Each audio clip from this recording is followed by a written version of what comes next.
Assalamualaikum warahmatullahi wabarakatuh. Waalaikumsalam warahmatullahi Salam wabarakatuh. warahmatullahi wabarakatuh. Selamat datang dalam podcast Kepemimpinan Etika Publik yang diselenggarakan secara virtual Zoom pada hari ini.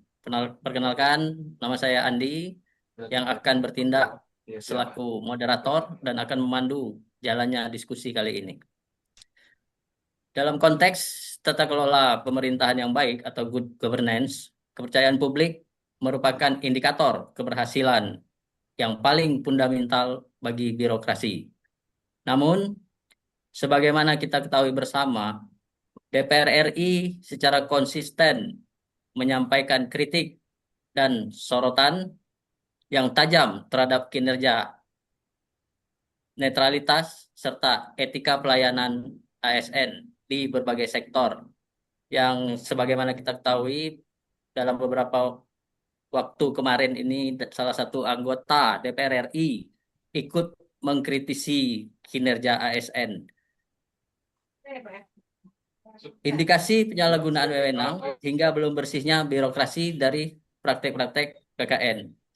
Kritik legislatif tidak boleh dipahami secara defensif, melainkan harus dijawab secara konstruktif melalui penguatan integritas, inovasi, dan metode pembelajaran aparatur. Oke, hari ini telah hadir 3 orang pejabat pengawas yang akan membedah topik ini. Baik, saya sapa dulu Mas Sapik. Selamat pagi Mas Andi Pagi. dan Kemudian narasumber ada yang lain. Mas Mas Alif Siap, Bang, pagi. dan yang terakhir narasumber kita ada Mas Deden.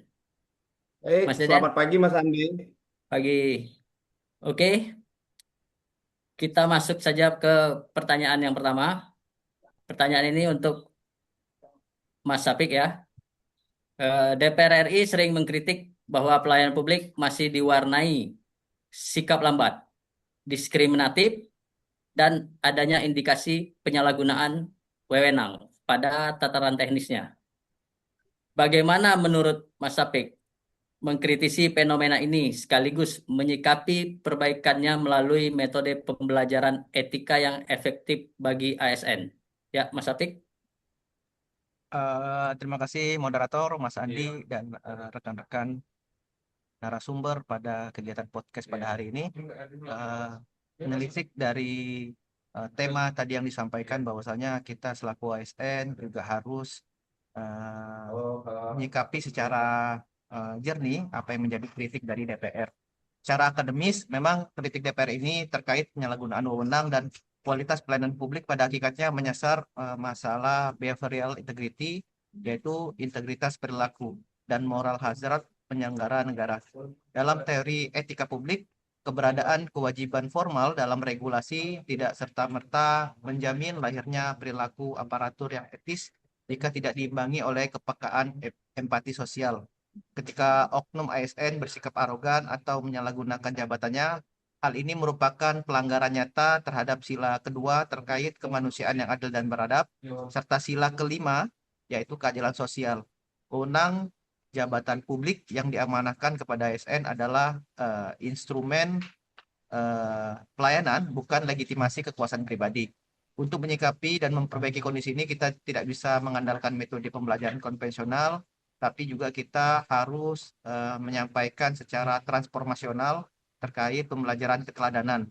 Artinya di tingkat pejabat pengawas kita ini, kita harus menjadikan diri kita sebagai living model, contoh nyata, yaitu terkait integritas dan penerapan core value berakhlak, khususnya nilai akuntabel dan orientasi pelayanan.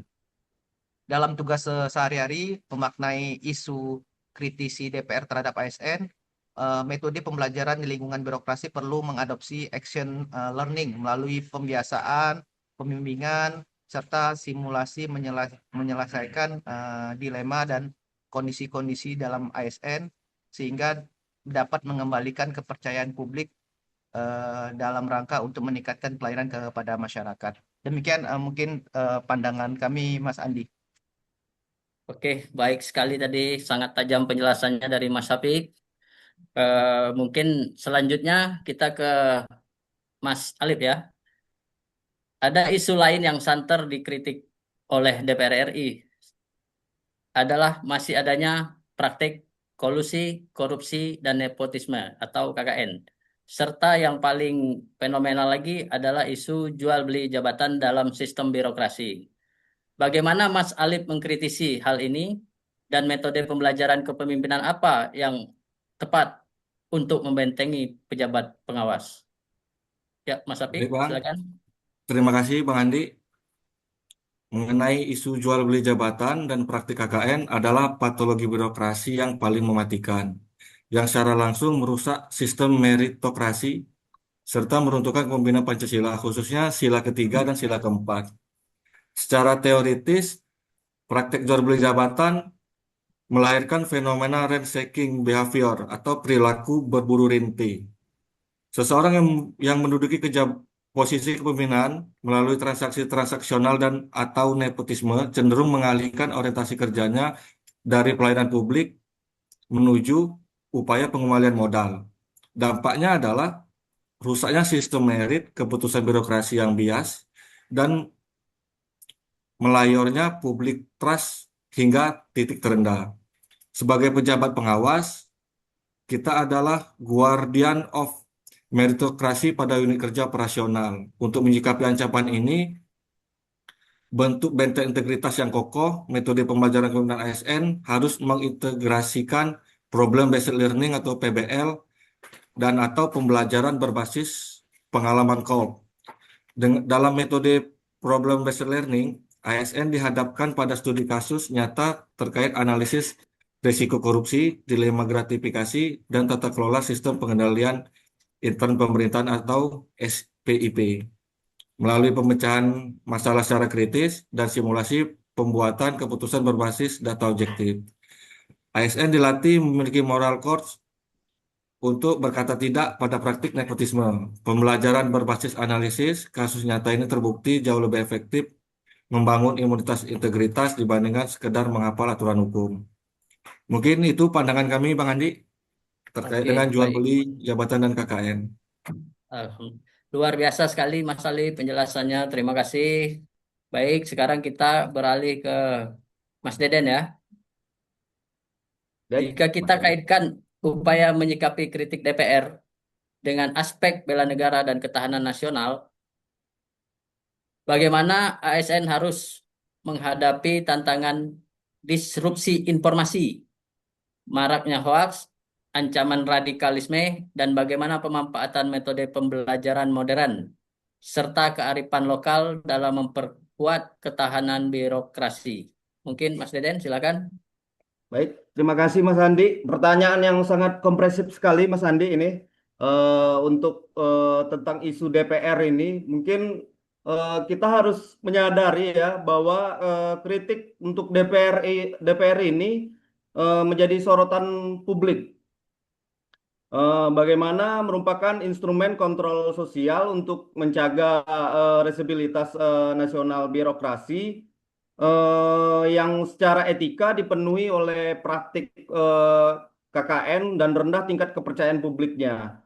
Ini akan menjadi agak sedikit rentan bagi paham radikal serta disrupsi informasi yang mengancam untuk integrasi bangsa.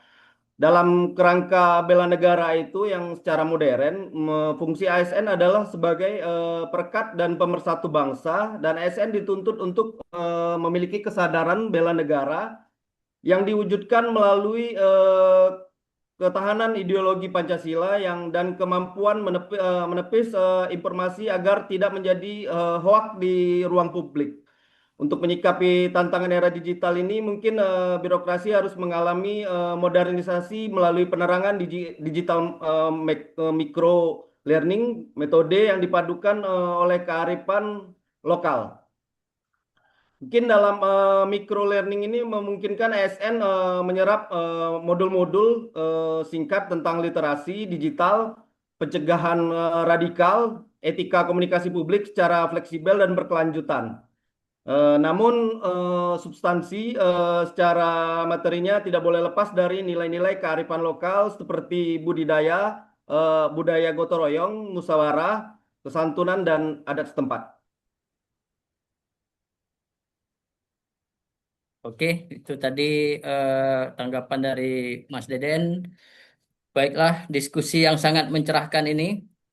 Mungkin dari tiga narasumber ini dapat kita simpulkan satu kesimpulan bahwa dalam menjawab kritik DPR RI dan tantangan ASN untuk meningkatkan kepercayaan publik harus dilakukan melalui pembenahan etika publik, penerapan sistem merit dan bersih dari KKN, penguatan bela negara, serta pembaharuan metode pembelajaran birokrasi yang berkesinambungan. Sebagai pejabat pengawas, mari kita jadikan momentum ini untuk memimpin perubahan, keteladanan, dan integritas tinggi. Terima kasih saya sampaikan kepada para narasumber. Ada Mas Ya, Apik, makasih terima kasih Mas Mas Andi. Apik, Sama-sama Mas Andi. Mas Alif, Siap, terima kasih, dan Mas Andi. Deden, terima kasih Siap, Mas Andi. atas pemikirannya, atas pendapatnya, informasinya yang telah diberikan kepada kita semua, dan kepada seluruh pemirsa Zoom. Baiklah, untuk menutup closing statement podcast Zoom kali ini, mari kita semua bersama-sama membicarakan atau membuat statement ASN berakhlak, bangga melayani, salam Pancasila. Bisa ya? Bisa. Oke, Cara. oke. Ya. Yuk, mulai. 1, 2, 3. ASN ASN ASN berakhlak, berakhlak, bangga melayani bangsa, salam Pancasila. salam Pancasila. Pancasila. Oke, terima kasih semua. Assalamualaikum warahmatullahi wabarakatuh. Waalaikumsalam warahmatullahi wabarakatuh.